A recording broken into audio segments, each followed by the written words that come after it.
एक आदमी ने एक खूबसूरत लड़की से शादी की। वह उससे बहुत प्यार करता था। एक दिन उस लड़की को चर्म रोग हो गया।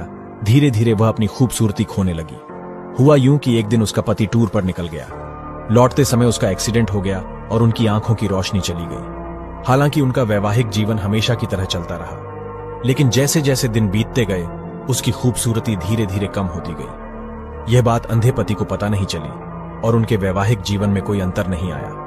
वह उससे प्यार करता रहा और वह भी उससे बहुत प्यार करती थी। एक दिन वह लड़की मर गई। उसकी मृत्यु से लड़के को बहुत दुख हुआ। उसने उसका अंतिम संस्कार पूरा कर दिया और वह शहर छोड़ना चाहता था। पीछे से एक आदमी ने आवाज दी और कहा, अब तुम अकेले कैसे चल पाओगे? इतने दिनों तक तुम्हारी पत्नी तुम्हारी सहायता करती रही। उसने उत्तर दिया, मैं अंधा नहीं हूं। मैं अंधे होने का नाटक इसलिए कर रहा था क्योंकि अगर उसे पता होता कि मैं उसका बदसूरत शरीर देख सकता हूं तो इससे उसे उसकी बीमारी से ज्यादा दुख होता। इसलिए मैंने अंधा होने का नाटक किया। वह बहुत अच्छी पत्नी थी। मैं तो सिर्फ उसे खुश रखना चाहता था।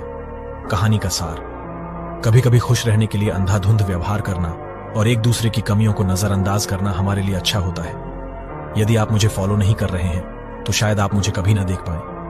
अगर आपने फॉलो किया है तो बधाई हो, आप हर रोज कुछ नया सीख रहे हैं।